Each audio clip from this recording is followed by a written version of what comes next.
अब शुरू होने जा रहा है देश का सबसे बड़ा मुकदमा, आपकी अदालत, रजत शर्मा के साथ।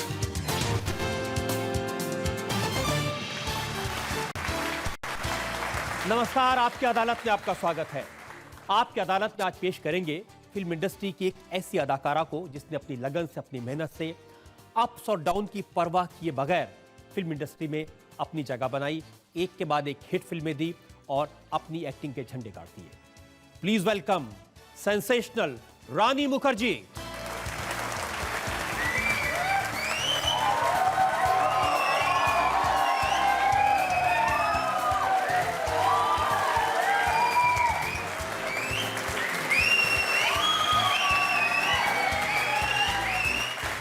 तो मुकदमा शुरू होता है। आपकी अदालत में पहला इल्जाम रानी मुखर्जी पर। आपकी अदालत में रानी मुखर्जी पर इल्जाम है कि ये रोती बहुत हैं। रानी हर फिल्म में रोती हैं और रुलाती हैं। जी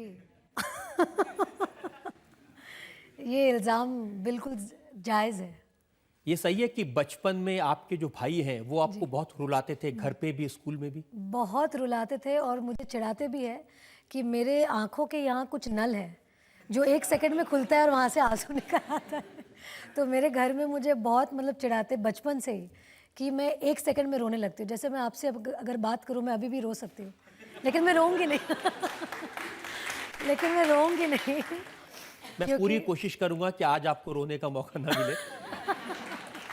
थैंक यू रजत जी। लेकिन ये सही है कि जब पहली बार स्क्रीन टेस्ट हुआ था आपका, तो बहुत रोई थी आप तब? बहुत रोई थी क्योंकि जब राजा की आगे बारात में मेरा ऑडिशन किया गया था तो उन्होंने मुझे एक साड़ी पहना दी और एक लंबा ऐसा एक पेपर थमा दिया मेरे हाथ में और एक लंबा डायलॉग सामने जो कोर्ट के कुछ मतलब डायलॉग्स थे और मेरी आंखों में उन्होंने ग्लिसरीन भर दिया कि रो।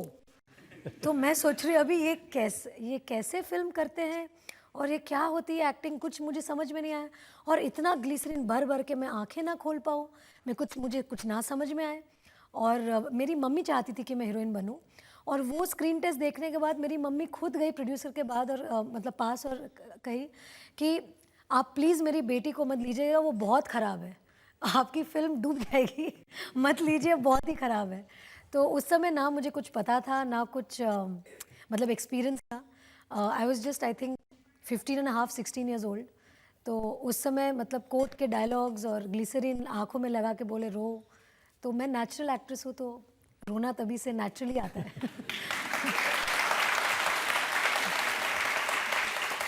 मैं आपके फादर राम मुखर्जी, उनका एक इंटरव्यू पढ़ रहा था, तो उसमें उन्होंने कहा कि जब वो आपकी पहली फिल्म देखने गए तो वो रोने लगे। और उनके बगल में कोई आदमी बैठा था फ्रंट रो में, उसने कहा ये बुढ़ा रोने को आया क्या? एकदम सही बात है। एक्चुअली डैडी ने एक इंटरव्यू में कहा था ये और सबको बड़ा मतलब अजीब लगा था क्योंकि वो खुद को मतलब बुढ़ा बुला रहे थे, बट एक्चुअली में बहुत ही हैंडसम है वो और बुढ़े बिल्कुल नहीं लगते। ही इज़ टुडे माशाल्लाह he is 80 years old but he is very very handsome. मुझे ऐसा लगता है कि आई थिंक हर पिता के लिए एक जो मतलब बेटी होती है बहुत ही वो प्रोटेक्ट करना चाहते हैं, बहुत ही प्यार से मतलब बड़ा करते हैं। और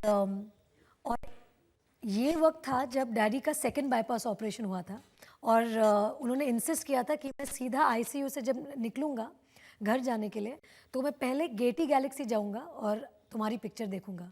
और वो व्हीलचेयर पे गए थे पिक्चर देखने और उनके लिए एक बहुत मतलब एक्सपीरियंस था क्योंकि उस फिल्म में बहुत एक मतलब कुछ कहीं पे रेप हो रहा था, फिर कुछ मतलब जस्टिस मतलब मिल रहा था। बहुत ही ड्रामेटिक फिल्म था, मेलो ड्रामेटिक फिल्म था।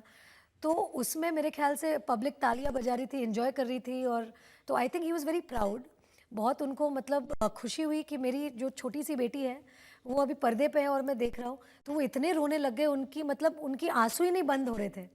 तो मतलब इंटरव्यू में उन्हें कहा था, I think he got very very emotional और even today he gets emotional. वो मुझे डांस करते भी देख के मतलब रोते हैं। लेकिन आपके करियर में शायद रोना ही लिखा है, पहली फिल्म में आप रोई। दूसरी फिल्म के बारे में शाहरुख खान ने बताया कि कुछ कुछ होता है में उन्होंने रेकमेंड किया था आपको, जी और लेकिन उस फिल्म में भी जो पहला सीन था वो आपके मरने का सीन था। जी जी आई थिंक ये रोना और मेरा लाइफ जो है इट्स गोइंग पैरेलली। बचपन से जो नल मेरा मतलब खुला है, भगवान जाने वो कब बंद होगा। बट मेरे ख्याल से रोना बहुत अच्छा, मुझे एक्चुअली रोना बहुत अच्छा लगता है। लोगों को बड़ा अजीब लगेगा, लेकिन ऐसे रोने को ऐसे लगता है कि सब दिल का सब हल्का हो गया। कितनी मतलब आंखें और ब्राइट लगती है, फेस ग्लो करने लगता है, नाक लाल हो जाती है, गाल लाल हो जाते हैं। तो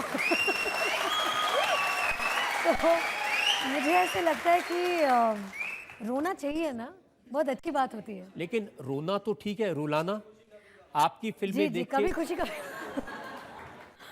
जी चोरी चोरी चुपके चुपके में पूरी फिल्म में रोना था, जी, और पूरी उसको फिल्म। देख करके दर्शक भी बहुत रो रहे थे। जी जी क्या है कि हम हमेशा एज एन एक्टर चाहते हैं कि दर्शक को हम मूव कर सकें, कि रोने के सीन में उनको रोना आ गया, हंसी के सीन में मतलब हंसना आ गया।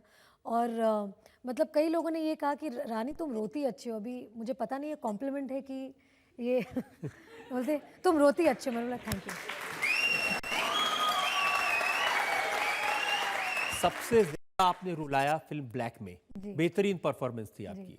जी thank you thank you thank you. लेकिन ये जो प्रोड्यूसर्स हैं, डायरेक्टर्स हैं, ये आपको ये रोने वाले रोल क्यों देते हैं? किसी फिल्म में मरने का रोल, किसी फिल्म जी। में रुलाने गूंगे- का रोल। आप ठीक ठाक दिखती हैं, ऐसे क्या वो ढूंढते हैं आपने? आई थिंक उन्हें ऐसे लगता है कि मेरी शक्ल ही ऐसी है कि लोग देखेंगे तो उन्हें बहुत मतलब करुणा होगी। तो मतलब ऐसे लगता है कि रानी रोएगी तो हम भी रोएंगे, पब्लिक तो नहीं चाहती आप रोएं। इसलिए मैं अय्या लेकर आ रही हूँ ताकि सब हंसे, सब अय्या कहे और हंसे। आप लोग सबके लिए अय्या।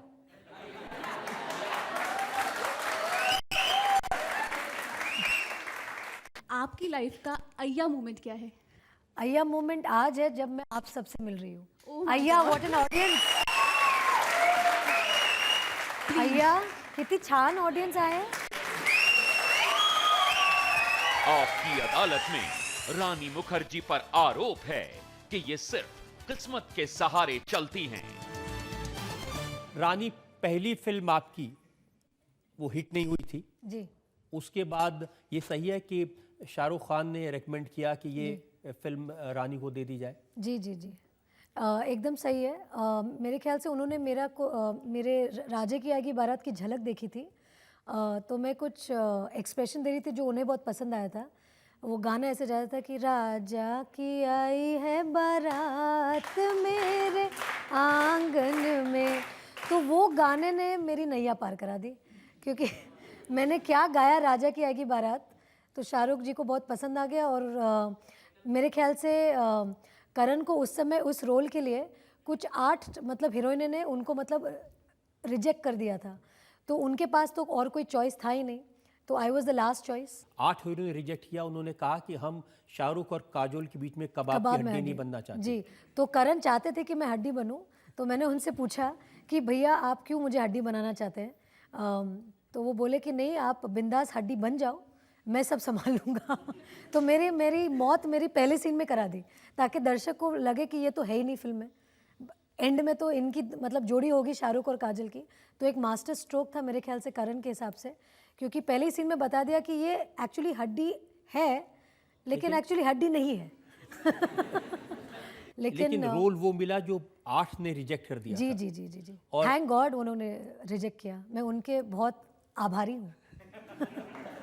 आप पूजा भट्ट की आभारी हैं कि उन्होंने गुलाम जी का जी रोल मैं रिजेक्ट कर दिया था? जी मैं बहुत सबके मतलब मैं आभारी हूँ, जिन जिन लोगों ने वो फिल्म नहीं की और मैंने वो फिल्म की, मैं उनके सब आभारी हूँ। क्योंकि मैं हमेशा कहती हूँ कि जिस मतलब दाने दाने पे होता है खाने वाले का नाम, वैसे ही रोल रोल के पर लिखा होता है एक्टर का नाम। तो जो रोल मुझे मिलना है वो मुझे मिलेगा ही, जो मुझे करनी है, जो मेरी किस्मत है वो तो होगी ही।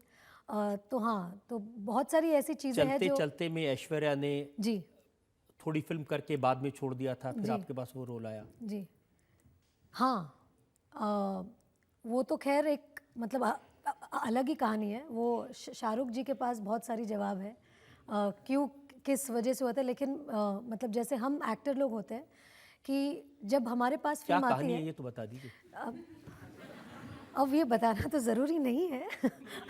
शाहरुख मेरे बहुत अच्छे दोस्त हैं और जब वो मेरे पास आए चलते चलते लेकर कि ये फ़िल्म आपको करनी है, तो मैं ऑटोमेटिकली मैंने हाँ कर दी, क्योंकि शाहरुख एक ऐसे को स्टार है जिनके साथ मैंने मेरे अर्ली करियर में काम किया था, मैंने उनसे बहुत सीखा था और मेरे बहुत अच्छे दोस्त हैं। तो जाहिर सी बात है कि अगर वो प्रोड्यूस कर रहे हैं और वो आए मेरे पास एक फ़िल्म लेकर, मैं जाहिर है कि मैं ना नहीं कर सकती। उन्हीं के साथ कभी अलविदा ना कहना, जी इसमें भी ये वो रोल आपको मिला जो काजोल ने रिजेक्ट कर दिया था। जी, ये तो अभी करण और काजल के दरमियाँ बातें हैं। किसके पास रोल जाता है और क्या नहीं होता है वो तो अलग चीज़ है। जैसे मैं भी बहुत सारी रोल्स मतलब रिजेक्ट करती हूँ, वो कोई और मतलब एक्ट्रेस के पास जाती है। तो ये तो मतलब फ़िल्म इंडस्ट्री का वो है, तरीका है। शाहरुख का एक इंटरव्यू मैंने पढ़ा जिसमें बहुत तारीफ उन्होंने आपकी की है। उन्होंने कहा कि मैं रानी पर इतना भरोसा करता हूं कि मैं कभी आधी रात को भी उससे कोई रोल करने के लिए कहूंगा वो तुरंत आ जाएगी। जी, एकदम सही बोला। आमिर और शाहरुख के लिए मैं बैकग्राउंड में जूनियर आर्टिस्ट भी बनने को तैयार हूँ, क्योंकि उन्होंने मेरी बहुत मदद की।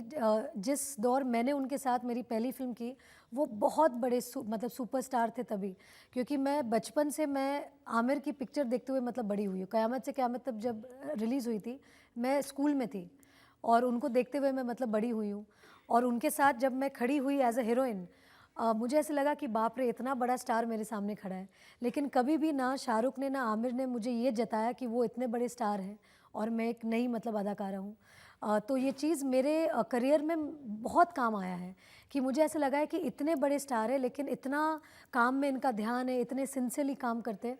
तो ऐसे ही मतलब तरीका होना चाहिए। मतलब सक्सेस मिलना ही एक मतलब स्टैग्नेंट पॉइंट नहीं होता। वो सक्सेस को किस तरह से और आगे बढ़ाना है, किस तरह से और मेहनत करनी है, मैंने उनसे सीखा। तो मैं I have been very inspired by Veer Zaara में आपके काम की शाहरुख के साथ बहुत जी। तारीफ हुई जी और मैंने सुना कि प्रेसिडेंट मुशर्रफ ने आपकी बहुत तारीफ की जी आपके रोल के लिए। जी। उस समय मुझे मतलब डिनर के लिए मतलब बुलाया गया था, लंच के लिए बुलाया गया था और मैं बहुत खुश हुई थी उस समय, क्योंकि एक बहुत ही सुंदर फिल्म थी वीर ज़ारा, बहुत ही अच्छी फिल्म थी, एक बहुत अच्छा मैसेज दे रही थी। और उसमें जब पाकिस्तान के उस समय के मतलब प्रेसिडेंट थे और उनकी वाइफ और जो भी कैबिनेट से आए थे पाकिस्तान से, उन्होंने बहुत मतलब वीर ज़ारा की तारीफ़ की और कहे कि बहुत इस तरह की फ़िल्में बननी चाहिए और वो बहुत बड़े फ़ैन हैं ऐसी फिल्म्स के, उनकी वाइफ स्पेशली। तो मतलब अच्छा लगता है ये सुनने। उनकी वाइफ ने आपका हाथ पकड़ के छोड़ा नहीं बहुत देर तक? जी, but she is a very gorgeous looking lady, बहुत ही सुंदर है। और उनसे आपकी शाम को फिर से मुलाकात हुई राष्ट्रपति भवन में जहां प्रेसिडेंट अबुल कलाम ने आपको बुलाया था। जी, और बहुत ही स्वीट थे कलाम जी। आई थिंक वो एक मतलब मेमोरी है मेरे जीवन में जो मैं कभी भूल नहीं सकती, बिकॉज़ ऐसे इंसान से मिलना, और इतने डाउन टू अर्थ थे अब्दुल कलाम जी। और जब उन्होंने मेरे ब्लैक के बारे में बात की और मुशर्रफ साहब से कहे कि you must see this film, तो I felt very very happy and proud. Black में वाकई में आपकी परफॉर्मेंस बहुत बेहतरीन थी। मैंने सुना कि दिलीप कुमार ने भी आपको एक लेटर भेजा आपकी तारीफ करते हुए। जी, दिलीप कुमार अंकल और डैडी मतलब पुराने मतलब ज़माने से बहुत अच्छे दोस्त हैं। डैडी ने उनके साथ एक फ़िल्म की थी लीडर, जिनके वो मतलब डायरेक्टर थे। तो एक बहुत पुराना रिश्ता मतलब चलते आ रहा है। और जब से मैंने फ़िल्म इंडस्ट्री में कदम रखा है, सायरा आंटी और दिलीप अंकल ने हमेशा मतलब मुझे बहुत मतलब इनकरेज किया है। और जब वो ब्लैक के प्रीमियर पे आए और नेक्स्ट दिन मुझे उनसे चिट्ठी मिली, वापस मैं रोने लग गई। वापस वो टैप खुला मेरा जो नल है, और मुझे ऐसे लगा कि जो सबसे बड़े शहंशाह है हमारे फिल्म इंडस्ट्री में दिलीप साहब, और जिनकी एक्टिंग की तारीफ़ करते करते लोग थकते नहीं हैं, उनसे जब मुझे तारीफ़ मिली तो मुझे लगा कि ये जो सफ़र है मतलब मेरे करियर में, आई थिंक ये एक हद तक मैंने एक स्टेप मतलब एक जो कदम लेना है वो मैंने एक लिया है कदम। दिलीप साहब एक इंस्टीट्यूशन है, वो जी, कोई एक जी, बहुत बड़े एक्टर हैं, बहुत महान है। उन्होंने आपकी तारीफ़ की तो बहुत बड़ा सर्टिफिकेट है। जी, अमिताभ बच्चन ने इस फिल्म में आपके साथ काम किया था। जी, उन्होंने क्या कहा? मेरा जो एक्सपीरियंस था उनके साथ काम करने का, मतलब इट्स वंडरफुल, क्योंकि अमित जी जैसे इंसान जो आज तक भी जिस तरह का एंथुजियाज्म है उनका, जिस तरह से वो काम करने आते हैं, ऐसे लगता है कि एक कोई मतलब बच्चा आ गया सेट पे, क्योंकि उनका जो स्पिरिट है इट्स सो यंग। और हम जैसी जो मतलब नए जो मतलब कलाकार हैं उनसे हमें सीखने को बहुत मतलब मिलता है। He is a living institution for us, a living legend. और मेरी बहुत बड़ी खुशकिस्मती है कि उनके साथ मुझे एक फ्रेम में काम करने का मौका मिला, जिनकी पिक्चर मैं बचपन से देख के इंस्पायर हुई हूँ। मतलब फॉर अस अमिताभ बच्चन, मतलब कि अरे बाप रे, अमिताभ बच्चन की फिल्म, मतलब हम उनको, मैं अमित अंकल बुलाती हूँ या अमित जी बुलाती हूँ, लेकिन उस टाइम पे था अमिताभ बच्चन। आपकी अदालत में रानी मुखर्जी पर इल्जाम है कि ये अब जरूरत से ज्यादा बोल्ड हो गई हैं। अय्या, रानी, हम जिक्र कर रहे थे आपकी एक्टिंग का, जी। ब्लैक में आपके रोल जी। का, वी ज़ारा में आपके जी। रोल का, जी। लेकिन अब अखबारों में आपके बारे में क्या हेडलाइंस छप रही हैं ये जरा जी, आपको बता दूं। जी। अय्याम रानी का बोल्ड अवतार, अय्याम रानी लगाएंगी पर्दे पर आग, अय्याम रानी के सेक्सी सीन, अय्याम रानी का स्किन शो, और फिर लिखा है अय्याम रानी ने लगाया सेक्स का तड़का। ये मैं चाहूँगी कि ये जितने जर्नलिस्ट जिन्होंने हेडलाइंस लिखी है उनके नंबर दिया जाए। मैं ज़रा उनसे पर्सनली वार्तालाप करना चाहूँगी कि उन्हें अय्याम में क्या नज़र आया ऐसा कि वो ऐसे हेडलाइन पे मतलब छाप रहे हैं। और लेकिन वो तो कह रहे हैं हद कर दिया आपने। नहीं नहीं, हद बिल्कुल नहीं की है। आप लोग को अच्छा लग तो रहा है ना फिल्म, बस। रानी, मुझे ध्यान है जी। जब कुछ कुछ होता है का जी। शाहरुख आपके गाल पे किस करना चाहते जी हैं, जी। आपने कहा कि आपको बहुत मुश्किल हुई थी, बहुत पीछे हटती जा रही थी आप। जी जी, ऐसे मतलब हुआ था कि मैं जैसे मैंने आपसे कहा कि मैं शाहरुख और आमिर की फिल्म देखते हुए बड़ी हुई थी।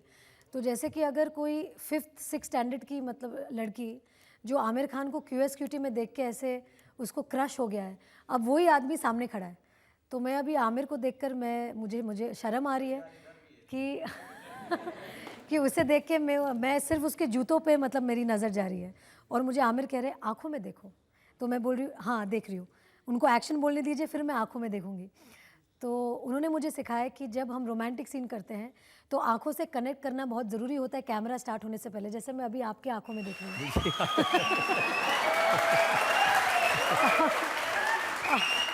तो शाहरुख जी के साथ भी ऐसे ही हुआ था कि वो जो गाना था कुछ कुछ होता है में, तेरी याद न में तुझे याद न मेरी आए, किसी से अब क्या कहना। तो ऐसा था कि काजल एक जगह रो रही है, उनका भी टैप उस समय खुल गया था, और एक उसी जगह मैं और शाहरुख रोमांस कर रहे हैं। तो अभी शाहरुख मुझे किस करने आए गाल पे, तो मैं स्लोली शिफ्ट होते जा रही हूँ, क्योंकि मुझे ऐसा लग रहा है कि शाहरुख खान मेरे गाल पे किस करेंगे, अरे बाप रे। तो लेकिन मैं बड़ी हो गई, 17 साल से मैं थोड़ी बड़ी हो गई, फिर एक्सपीरियंस से मुझे ऐसा लगा अरे ठीक है अभी किस करने दो, कोई बात नहीं। गाल पे किस करने में क्या बात है। तो फिर मैं ऐसे गाल ऐसे कर देती हूँ। अभी इस गाने पे जो अभी एक हल्ला अय्या का जो मचाए गाना है उसमें मैं कह रही हूँ, मतलब जो गाना है अगर आप सुनेंगे गाना, मैं आपको सुना देता हूँ वो जी गाना। आप सुनिए, उसमें एक किस है, मुआ! ऐसे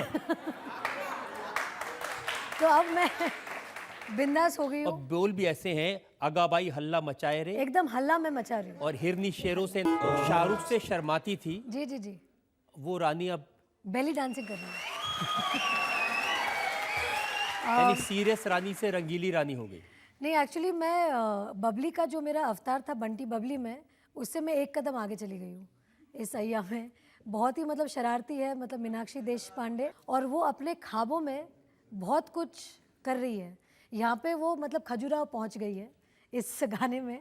लेकिन सिर्फ एक गाना नहीं है, और भी बहुत है पहले ज़माने में आपके पसंद के गाने होते थे, तुम पास आए यूं मुस्कुराए, जी। और इसमें कुछ गाना है ड्रीमम, वेकअपम, वेकअपम, क्रिटिकल, कंडीशनम। कंडीशनम। क्या गाना है ये? आपके मुंह से बहुत अच्छा लगा। वो गाना ऐसा है, गाओ क्या? भागेगा मत, हाँ? ड्रीमम वेकअपम क्रिटिकल कंडीशनम अर्थम क्वेकअपम हिलडुल सब शेकअपम फेस टू फेसम धरती पुतरम टॉप टू बेसम कामसूत्रम थाइजम थंडरम डाउनम अंडरम साइजम मैटरम थिंकम वंडरम जंपिंगम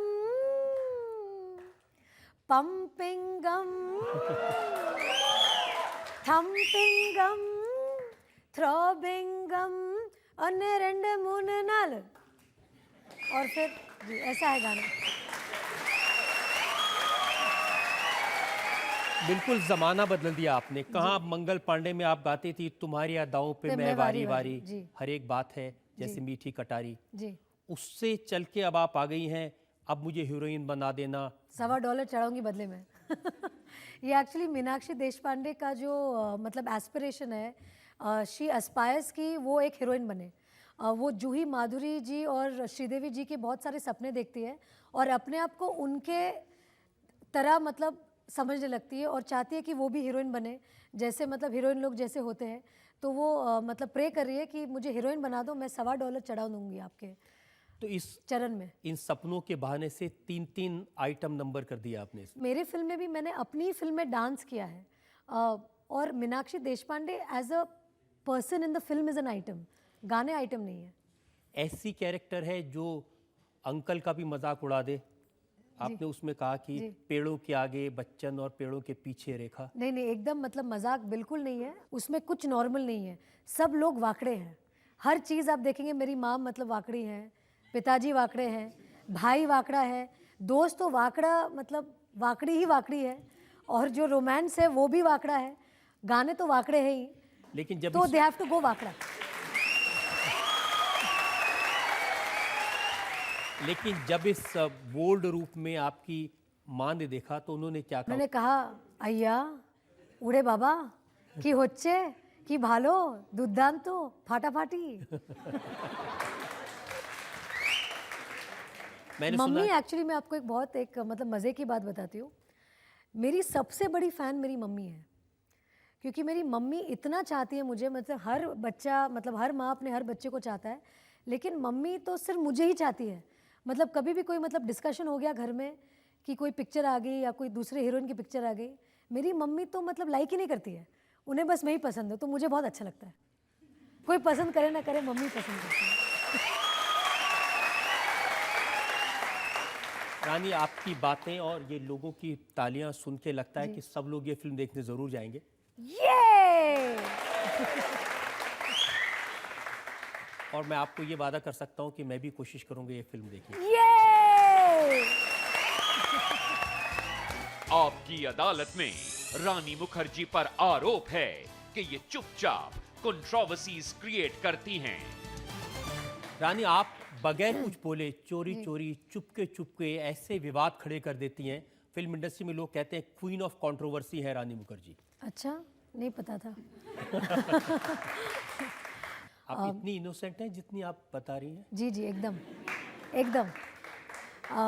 मैं I am very proud of the way I am, the way I have been born and brought up by my parents. मुझे बहुत ही अच्छी तालीम देके उन्होंने मतलब बड़ा किया है, एंड मैं प्राउडली ये मतलब कह सकती हूँ कॉन्फिडेंटली कि I am a very good girl. अच्छा, इस गुड गर्ल के बारे में जी। अखबारों में मैगजीन्स में क्या क्या छपता है ये जरा मैं आपको बता दूं। आप अभिषेक बच्चन से नाराज हैं क्योंकि उन्होंने अपनी शादी में आपको नहीं बुलाया।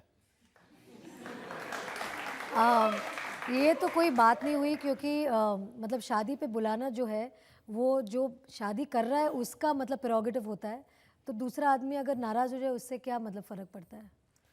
दूसरी बात उन्होंने लिखी अभिषेक के बारे में कि हड़प्पा में अभिषेक को होना था शाहिद कपूर की जगह। नहीं नहीं, बिल्कुल ये लेकिन गलत ऐश्वर्या सवाल है। राय ने ऑब्जेक्ट किया कि नहीं नहीं, नहीं नहीं, बिल्कुल गलत है। शाहिद ही थे फर्स्ट चॉइस फिल्म के लिए, शाहिद कपूर, और शाहिद ने ही फिल्म की। ऐसी कोई बात नहीं है। ये सब इसलिए है क्योंकि शुरू में अभिषेक के साथ आपका नाम बहुत जोड़ा गया था।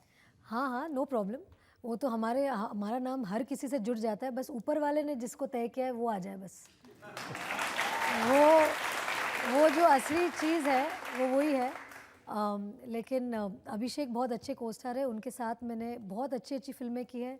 बहुत सारे लोगों ने हमारे जो पेयरिंग है उनको बहुत अच्छा मतलब सराहा भी। और they are all very very memorable films. युवा से लेकर बंटी बबली, कभी अलविदा ना कहना, मतलब अभिषेक के साथ मतलब probably he is done also his best work with me. और एक ये अखबारों में छपता है कि यशराज फिल्म की ज़्यादातर फिल्में रानी मुखर्जी को मिलती हैं। ऐसी कोई बात नहीं है, एक्चुअली शाहरुख जी को ज़्यादा मिलती है, बट इसमें भी मेरा नाम आ जाता है, बट नो हीरोइंस प्रॉब्लम। में इसीलिए लोग पूछते हैं कि रानी मुखर्जी ये बताएं कि यशराज का राज क्या है। राज यही है जो यश अंकल ही जानते हैं राज और वही है यशराज, तो वो ही बता सकते हैं यशराज का राज। सिर्फ यश अंकल जानते हैं कि ये आदित्य चोपड़ा भी कुछ जानते हैं? वो डेफिनेटली जानते हैं, क्योंकि आदित्य चोपड़ा जो है यश अंकल के बेटे हैं और वही सब कुछ मतलब स्टूडियो चलाते हैं, जो भी जो एम्पायर है, तो वो भी जानते हैं राज और यशराज भी जानते हैं राज। अच्छा, अब ये राज बताइए। देखिए, ये मैगजीन है, कवर पे ये 2007 अक्टूबर की तस्वीर जी, है। जी। लिखा है शादी टू आदि, रानी मैरिड। आदित्य चोपड़ा से आपकी शादी हो चुकी है, इसमें लिखा है। जी, वो तो बहुत कुछ लिखते हैं, मतलब उस पर मुझे कुछ कहना है? हाँ, मुझे कहना यही है कि नहीं, मैं अभी तक कंवारी हूँ।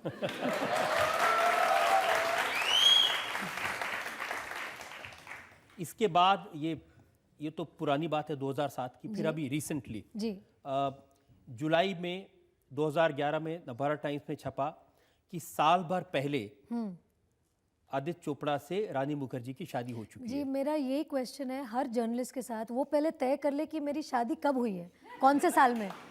2007 में हुई है, 2009 में हुई है, 2008 में होने वाली थी नहीं हुई, या 2012 में होगी, या 2011 में हो चुकी है, पहले वो डिसाइड कर ले। नहीं, फिर इसमें लिखा है फिर मैं उसी decide अखबार कर में लूं। 4 महीने बाद लिखा है जी। नवंबर 2011 में जी। कि रानी अब आदित्य से शादी नहीं करना चाहती। क्या बात है। जवाब मुझे आपको सब जवाब मिल गया कि वो खुद ही तय नहीं कर पा रहे कि ये क्या चालू है, तो वही डिसाइड करते रहते हैं। लेकिन मैं आपसे एक और चीज़ कहना चाहूँगी इसी के ऊपर। मैं अपने आप को बहुत खुशकिस्मत समझती हूँ कि लोग इतना मुझे प्यार करते हैं कि उन्हें मेरी शादी की चिंता है, और बेटियों की शादी की चिंता हमेशा सबको रहती है। और मैं अपने आप को हिंदुस्तान की बेटी समझती हूँ कि हर कोई लगा है बेटा तुम शादी कब कर रही हो, तो मुझे अच्छा लगता भी है। और मुझे कभी कभी ऐसा लगता है कि शादी एक बहुत ही पर्सनल चीज़ होती है, एक मतलब इंसान की डिसाइड करना कि वो शादी करना चाहती है या चाहते हैं या नहीं चाहते, वो एक पर्सनल डिसीजन होता है। और मैं हमेशा कहती हूँ कि जीवन, मृत्यु और शादी वो ऊपर से लिख के आती है, वो जब होना है वो तब होगा। तो रानी, ये जो आपका सेंटिमेंट है और आपने हमेशा से पर्सनल लाइफ के बारे में डिग्निफाइड तरीके से हैंडल किया, इस सेंटिमेंट की मैं बहुत रेस्पेक्ट करता हूँ। Thank you. और इस पर मैं आपसे आगे कुछ नहीं पूछूंगा। Thank you. लेकिन पब्लिक है, जनता अगर कुछ जानना चाहती है तो लोग पूछ जी। सकते हैं सवाल। आपने जो लोग सवाल पूछना चाहते हैं हाथ उठाएं। यहाँ बेली डांसिंग बहुत कठिन है, आपने कैसे किया, कैसे बहुत सीखा? बहुत ही अच्छा सवाल है, क्योंकि मैंने बहुत मेहनत की बेली डांसिंग पर। मैं जब शकीरा के वीडियोस देखती थी तो मुझे लगता था कि ये बेली कैसे हिला रही है, मतलब ये क्या टेक्निक है, क्योंकि मैं एक क्लासिकल ट्रेन डांसर हूँ, मतलब ओडिसी। लेकिन बेली डांसिंग एक ऐसा डांस है, सिर्फ स्टमक हिलता है, बाकी पूरा शरीर स्टैटिक रहता है, सिर्फ बेली मूव हो रही है, तो जो पेट का जो मसल्स है वो हिलते रहता है। तो उसमें बहुत कंसंट्रेशन ज़रूरी होती है, बहुत मतलब आपको कोर मसल जो होती है उससे आपको डांस करना पड़ता है, मतलब हिलाना पड़ता है। तो मेहर है जो दिल्ली से है, जिनका एक स्कूल है जहाँ पे वो बेली डांसिंग सिखाती है, वैभवी ने उनको मतलब हायर किया था कि वो दिल्ली से आके मतलब बॉम्बे में मुझे सिखाती थी बेली डांसिंग, और उन्होंने मुझे टेक्निक सिखाया और मुझे 2-3 महीने लगे ये टेक्निक सीखने में। लेकिन आज मैं गर्व से कह सकती हूँ कि उन्होंने मुझे ऑफिशियली बेली डांसर का खिताब दे दिया है। Hello ma'am, I am Pallavi Mukherjee. अरे मुखर्जी, क्या बात है, भाई बहन।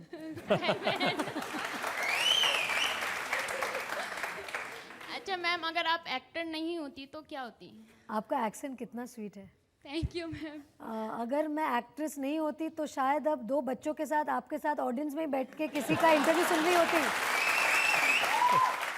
आपकी अदालत में आज दिन मुकदमा चला है रानी मुखर्जी पर। हमने उनसे पूछा उनके बदलते करियर के बारे में, उनके फिल्मों के बारे में, उनकी पर्सनल लाइफ के बारे में। और अब वक्त है आपकी अदालत में आज की जज शशि सनी के फैसले का। रानी, आपने रजत जी के सवालों का बहुत अच्छे जवाब दिया, very honestly you spoke, that was very nice. और आई थिंक आपकी जो खासियत है ये है कि आप लोगों के दिल और दिमाग दोनों को अपील करती हैं एंड क्लासेस एंड मासेस, इसीलिए आपको दोनों पसंद करते हैं। और मैं चाहूँगी कि आप रानी बन के हमेशा फिल्म इंडस्ट्री पे राज करें और इस साल आपको अपना अय्या ज़रूर मिले। Thank you. इस उम्मीद के साथ कि रानी मुखर्जी इसी तरह से अपनी फिल्मों से लोगों को एंटरटेन करती रहेंगी, लोगों के दिल जीतती रहेंगी, उन पर राज करती रहेंगी और आने वाली उनकी फिल्म सफल हो, इस शुभकामना के साथ आज का शो यहीं खत्म करते हैं। अगले सप्ताह से मुलाकात होगी एक नई शख्सियत के साथ, तब तक के लिए नमस्कार।